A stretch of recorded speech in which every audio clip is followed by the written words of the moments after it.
안녕하세요. 김정아입니다. 이번 시간에는 제가 제 박사 논문을 통해서 여러분에게 연구의 과정과 연구의 방법을 설명해 드리고자 합니다. 제가 지난 시간에 여러 가지 연구 방법에 대해서 안내해 드렸는데요. 어, 제가 오늘 제 논문을 여러분에게 소개해 드리려고 하는 것은 제가 이제 제 논문을 쓸 때 혼합 연구 방법을 썼거든요. 아마도 박사학위 논문 중에서 그렇게 흔하지 않은 혼합 연구 방법이었을 것 같습니다. 제가 쓰기 전까지는요. 이제 사실 저는 이화여대 대학교에서 박사학위를 받았는데요. 저 이후에는 이 방법으로 저희 지도 교수님께서 많은 학생들에게 쓰게 하셔서 아마도 제 이후에는 그런 논문들이 좀 있을 것 같은데요. 여러분들이 이제 논문을 쓰실 때, 어떤 것을 내 논문의 틀과 비교하면서 쓸까라고 하는 대상이 있으면 참 편하시거든요. 그래서 그곳에서 뭐 너무 상세하다 그러면 나는 좀 간단하게 한달지, 너무 간단하면 나는 좀 상세하게 한달지, 뭐 이런 식으로, 해 가시면 조금 더 논문 쓰시는 게 수월하지 않을까 생각이 듭니다. 저는 제 논문을 쓰기 위한 샘플링을 만들어내는데도 굉장히 힘들었거든요. 생각보다 논문들이 촘촘하지 않더라고요. 네, 그래서 좀 저는 촘촘하게 쓰는 스타일이어가지고 어, 그 논문의 목차를 결정하고 논문의 틀을 완성하는 데에도 생각보다 시간이 많이 걸렸던 것 같습니다. 제가 이제 전체적으로 박사학위를 받는 데는 3년 반이라고 해서, 다른 선생님들은 굉장히, 완전 짧게 끝냈네 라고 생각하시겠지만, 저는 그 전에 일본에서부터 계속되는 연구를 하고 있었기 때문에, 제가 생각하는 제 논문에 대한 연구 기간은 약 5년이 걸렸습니다. 그리고 이제 박사학위 기간 동안도 내내 박사학위 기간에 뭐 이것저것 수업을 듣기는 하잖아요. 그런데 저는 제가 이 논문을 쓰기 위해서 필요한 수업들로 찾아서 들었거든요. 그리고 이제 저는 이제 그때 당시에는 교사였으니까요. 교사였으니까 이제 방학이라는 것도 있잖아요. 저는 방학 때도 한 번도 쉰 적이 없어요. 출퇴근을 하듯이 9시에 제 연구실 자리에 들어가고 6시에 퇴근하고 뭐 이렇게 지냈던 것 같아요. 그렇지 않으면 논문이 진척이 없을 것 같았거든요. 그리고 이제 어, 언제까지 공부를 하고 있을 수는 없으니까 좀 빨리 끝내고 싶었어요. 왜냐하면 이제 잠깐 말씀드렸지만 그 전에도 일본에서도 공부를 계속 하고 있었기 때문에 사실 일본에 있을 때는 저는 이제 처음에는 일본어로 논문을 쓰다가 어, 중간에 이제 생각해 보니까 일본이 여러 가지 구체적인 연구, 실험적 연구 또는 뭐 러닝 스터디라고 해서 또는 티칭 스터디라고 그래서 실제 교실에서 이루어지는 활동에 대한 연구는 많았는데요. 이론적인 연구는 그렇게 이루어져 있지 않더라고요. 그래서 저는 그때 당시에는 이제 석사학위만 졸업하고 간 상태였는데 어, 제가 여느 석사들보다 이론적으로는 더 탄탄하게 많이 알고 있었어요. 그래서 오히려 석사학위 과정에 있는 학생들에게 책을 권해줄 수 있을 만큼 그랬거든요. 제가 이제 거기 있는 논문들이나 책들을 굉장히 많이 봤었거든요. 그래서 어디 가면 무슨 책이 있어. 그거 보면 네 논문에 도움이 될 거야. 라고까지 말해줄 수 있었거든요. 이제 그렇게 해서 이제 끝나다 보니까 여기에서 연구를 하면 좀 부족하겠는데? 라는 생각이 들어서 이제 그때부터 미국에 유학을 준비를 했어요. 그래서 논문을 쓴 지 6개월 될 때부터는 영어로 쓰기 시작했죠.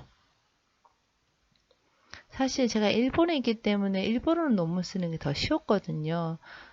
저는 이제 문부선 장학생이었기 때문에 저한테 딸려있는 튜터도 있었고 지도 교수님도 계셨거든요.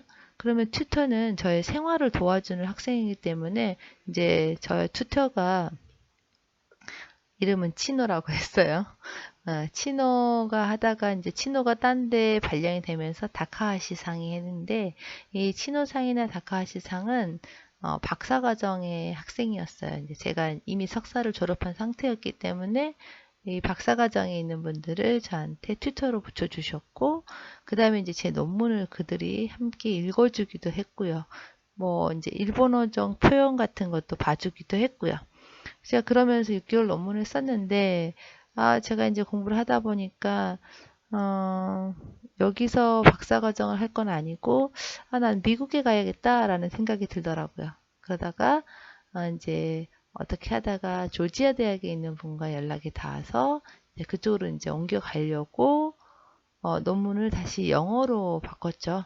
근데 이제 주변에 뭐 영어권 친구들도 많이 있었기 때문에, 그 다음에 제가 영어로 논문을 쓸 때 도움이 됐던 분은, 이제 친구들 같은 경우는 영어권이어도 수학을 전공하지 않으면 제 논문을 깊이 있게 읽어줄 수가 없었어요.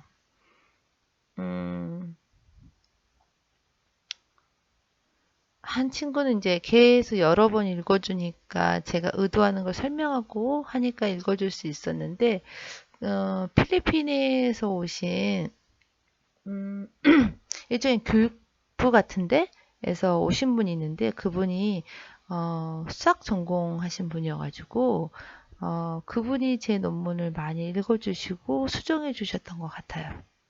이렇게 자기 논문을 깊이 있게 읽으면서 계속적으로 수정해 줄 수 있는 사람이 있으면 좋죠. 왜냐하면 논문을 쓰려는 의도를 파악하기가 어렵거든요.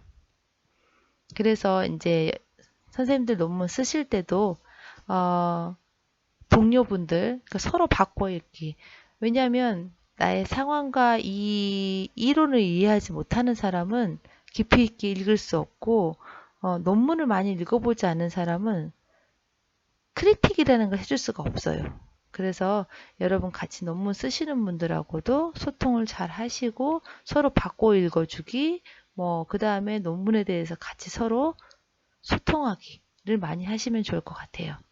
제가 이제 박사학위 논문을 쓰는 동안에도 저희 이제 그 이화여대 연구실에, 박사 연구실에 항상 3명에서 4명은 매일 나왔던 것 같아요. 뭐 나오다 안 나오다 하기도 사람도 있지만 이제 제가 일단 매일 나가니까. 네. 그래서 항상 이제 두세 명 정도는 내가 뭘 쓰고 있는지 알고 있고, 내가 어느 부분에서 어려움을 겪고 있는지를 이해해 줬던 것 같아요. 그래서 자기가 읽던 논문 중에서도 또는 이제 우리가 서로 다 연구하려는 영역이 다르잖아요. 그렇지만 읽다 보니까 이거는 와 누가 보면 좋겠다 이런 생각이 든 논문들이 있거든요. 또는 내가 찾다 보니까 이거 되게 좋은 논문인데 누구 선생님 거랑 똑같네? 요거 주면 도움이 되겠는데 이런 내용들도 있었던 것 같아요. 그래서 그런 것들을 서로 주기도 하고 얻기도 하고 그러면서 논문이 조금씩 지청되었고 정말 박사학위 논문 쓰다가 그만두고 싶을 때 많았거든요. 그럴 때마다 주변에 아는 교수님이나 이런 동료들이 많은 도움이 됐었어요. 그래서 여러분도 논문 쓰시는 동안에 힘들고 그럴 때마다 주변 분들과 조금 대화를 나누면서 대화를 나누다 보면 내가 찾지 못하는 어떤 실마리를 찾게 되더라고요. 제 경험엔 그랬어요. 저는 너무 막 논문에 매몰되어 있다 보니까 내 거에서는 답을 찾지를 못했는데 다른 사람 거를 읽어주거나 다른 사람 거를 찾아주거나 뭐 이러면서 오히려 제 것을 발견하게 되는 경우가 있었습니다. 그래서 저는 여러분에게 항상 권해요. 주변의 동료 교사들을 소중히 여겨라. 왜냐하면 만약에 내가 데이터를 모으고 싶다 그래도 어때요? 그 선생님들을 통해서 데이터를 모아야 되거든요. 만약에 제가 양적 연구를 하고 싶어. 그러면 양쪽으로 풍부해야 되잖아요.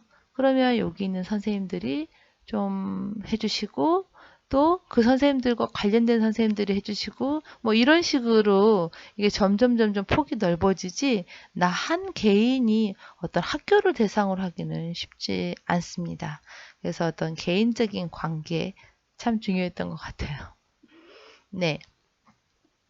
이제 저 같은 경우 이제 초등학생의 뭐 수학적 정당화에 관한 거를 박사학위 논문을 썼지만 그 이후에도 아주 많은 논문을 썼겠죠, 저널. 네. 제가 최대 1년 반 안에 7개, 8개 논문을 저널에 실어본 경험까지 있거든요. 그러니까 그 논문을 쓰는 동안에 여러 사람들의 도움이 필요했어요. 네. 자, 그래서 오늘은 제가 여러분에게 제 논문에 대해서 설명을 드리면서 제가 사용했던 여러 가지 어, 연구 방법이 있거든요. 그런 것들을 함께 공유해 볼까 합니다. 음, 일단 저는 이제 논문을 오랫동안 썼고 또 관련된 논문은 본 게 없을 정도로 거의 다 봤거든요. 정말 서재 한쪽은 쫙 논문만 제가 다 핵심 뭐 키워드 뭐 해서 안 본 게 없었고 음, 굉장히 많이 봤었는데 그거는 제가 논문을 심사받는 동안에 도움이 되었습니다. 아우, 논문 뭐 엄청 읽었는데 한 줄도 못 건지는 것도 많았거든요. 그런데 제가 논문을 심사받는 동안에 이제 저희 이화여대 같은 경우는 5차 심사까지 있는데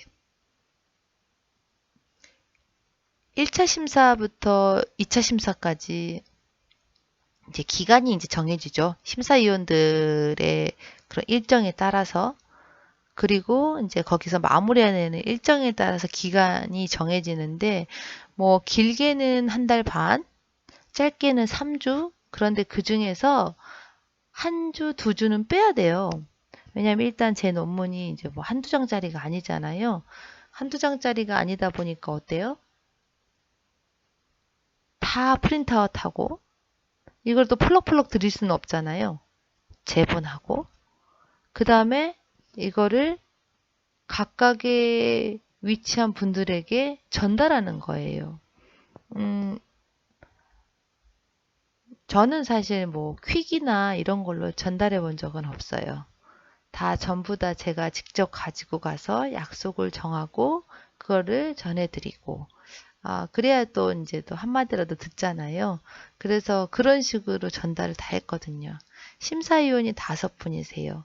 5분과 약속을 해서 그걸 다 전달하려면 그것마저도 시간이 굉장히 많이 들지요.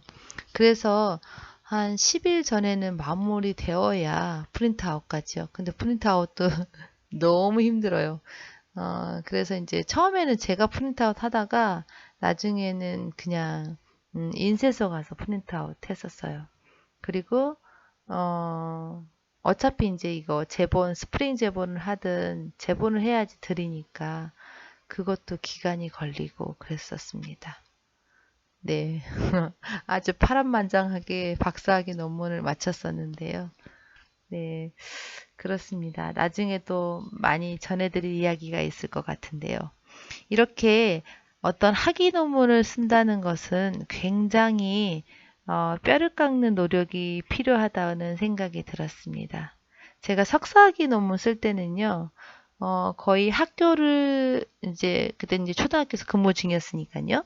학교를 마치면, 뭐, 우리 보통 5시 반이 이전에 나오잖아요. 특별한 경우가 없으면. 그러면 저는 항상 도서관에 갔어요. 도서관에 마치자마자 가서 이제 같이 쓴 동료가 한 명 있었거든요. 그래서 저녁을 먹고 그럼 벌써 몇 시예요? 7시가 다 돼가잖아요. 그래도 매일 갔어요. 그 매일 가는 게 되게 중요한 것 같아요. 나중에는 저녁을 먹는 시간도 아까워서 그 동료랑 같이 뭐 2주일에 한 번 정도는 이마트에 가요. 그래서 차에다가 뭐 차에다가 뭐 트렁크에 뭐 커피나 뭐 티나 그다음에 라면 뭐 이런 거 있죠. 이런 걸 잔뜩 사요. 그리고 노트북 하나 이렇게 해서 매일 논문을 썼던 것 같아요. 매일 몇 줄씩 쓰는데요. 또는 제가 박사학위 있을 때는 어떤 마음을 썼냐면 매일 한 페이지라도 쓰자. 이게 매일 한 페이지 쓰는 게 어렵더라고요. 어떤 날은 정말 한 줄도 못 쓰는 날도 있어요. 논문을 내가 수태 읽는데도 내 논문과 관련 논문이 한 줄도 없는 경우도 있고, 또 사실 이제 외국 논문이 많잖아요.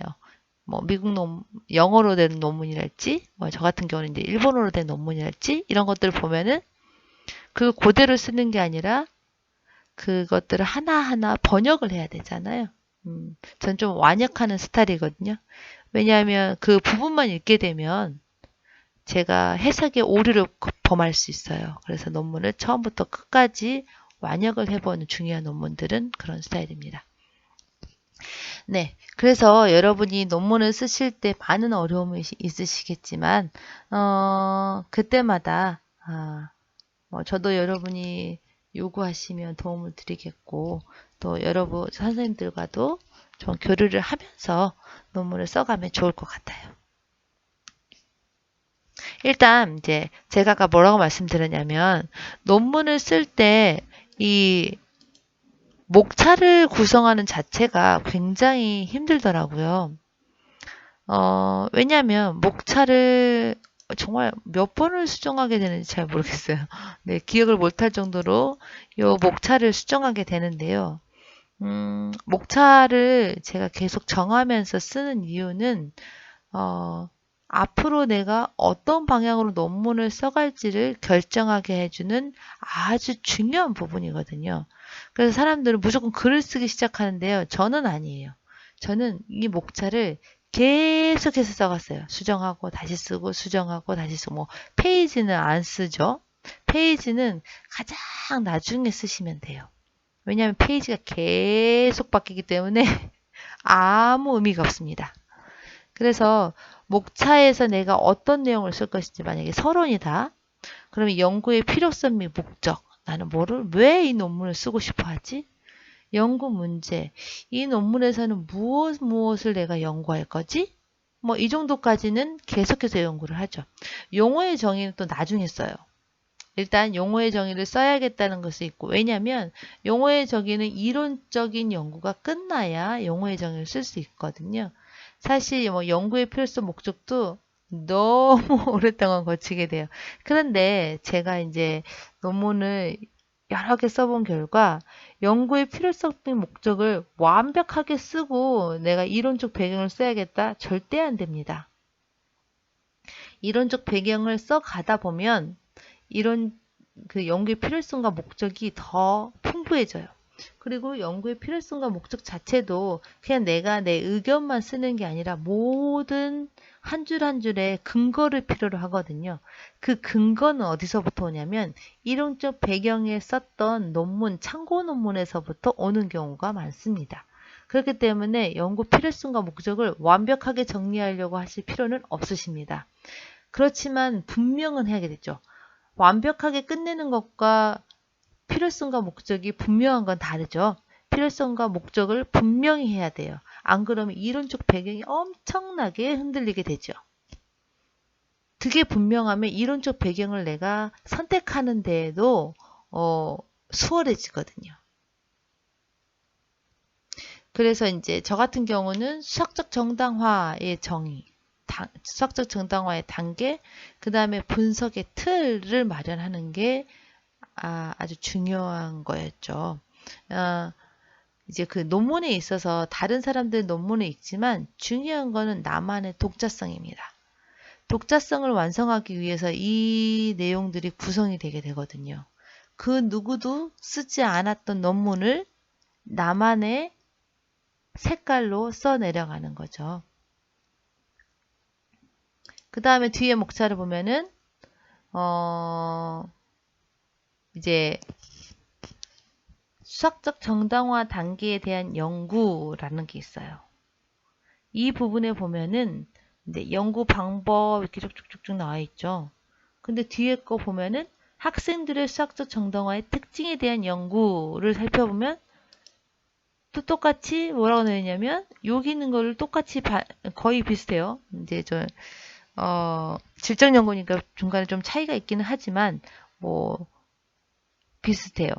어떻게 여기서는 이제 참여자에서 자료 수집이라면 여기는 연구 참여자에 대해서 조금 더 상세하게 설명하는데 여기서 관건은 뭐였냐면 바로 수학적 정당화 단계에 대한 연구 여기에서는 제가 설문조사를 실시해서 분석하는 양적 연구 방법을 썼고요.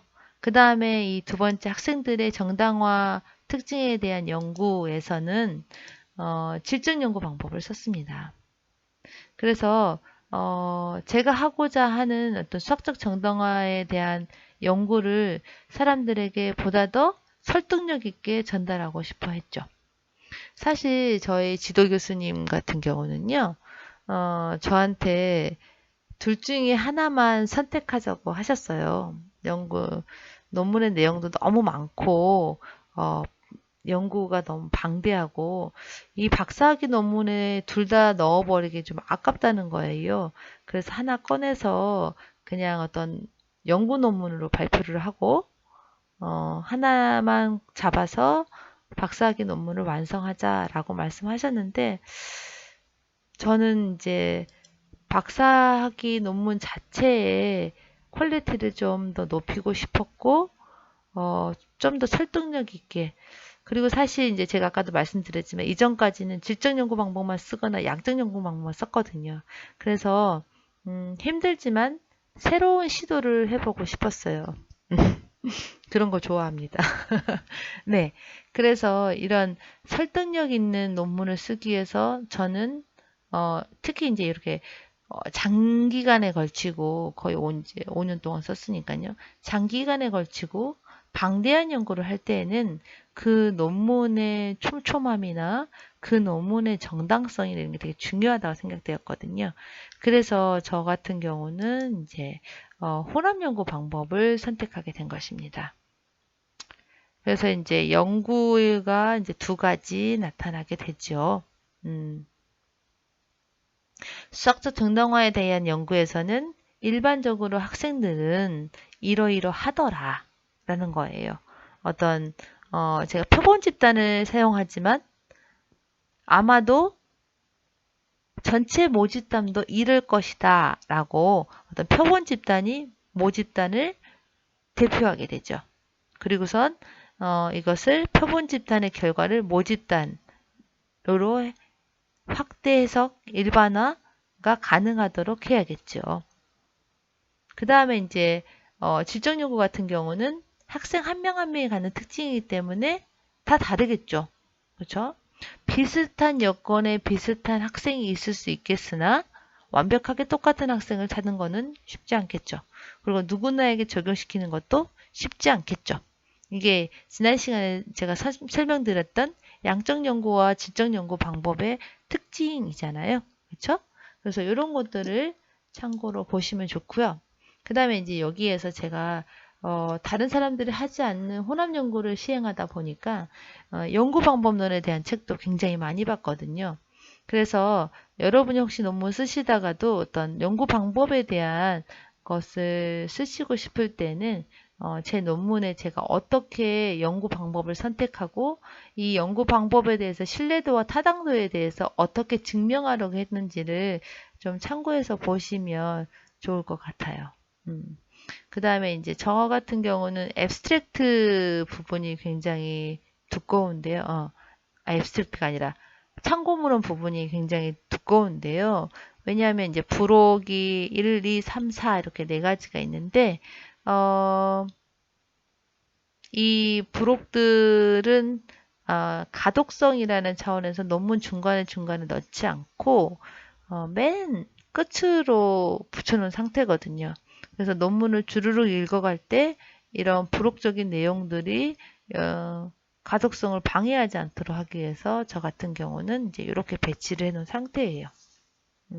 처음에는 가운데 있었었는데요. 이제 이대에 계시는 이제 통계에 대해서 연구하시는 분이 이영하 교수님께서 저 심사위원 하실 때 주 심사위원이셨는데요. 이렇게 하면은 좀 더 읽기 편하시겠다 하셔서 뭐 이렇게 바꿔봤는데 반응은 좋았던 것 같아요. 네. 그래서 이제 이런 식으로 목차를 정하고요. 음, 목차가 점점 상세해지고 구체적이면 되면서 논문은 한 단계 한 단계 앞으로 나가게 됐던 것 같아요. 그래서 여러분도 연구 계획만 세우시지 마시고요. 목차를 항상 그러니까 파일이 있잖아요. 자기 논문 자료를 갖고 다니는 파일. 이제 자료가 들어있는 파일이고 저 같은 경우는 그 다음에 논문을 쓰고 있는 파일이 있어요. 왜냐하면 우리가 보통 다 워드로 작업을 하기 때문에 프린트아웃 하잖아요. 그걸 모아놓는 파일이 따로 있거든요. 항상 논문을 쓸 때 왜 제목도 되게 계속해서 바뀌거든요. 저도 이렇지만 뭐 이제 생각도 안 나요. 하도 바꿔가서. 그러니까 이 제목부터 계속 정하면서 수정하는 내용을 이렇게 누적시킬 수 있도록 논문의 자료 파일하고 실제 논문을 쓰고 있는 파일을 이렇게 분류하셔서 가지고 다니시면 좋을 것 같습니다. 네. 어, 여기까지만 설명하는데도 시간이 다 됐네요. 제가 아무래도 뒤는 조금 더 빠른 속도로 설명을 드려야 될 것 같습니다. 일단 목표를 어떻게 정할 것인지, 그 다음에 논문을 쓰는 과정에서 제가 겪었던 일들 간단하게 설명드렸습니다. 네, 다음 시간에 뵙겠습니다. 감사합니다. 김정아였습니다.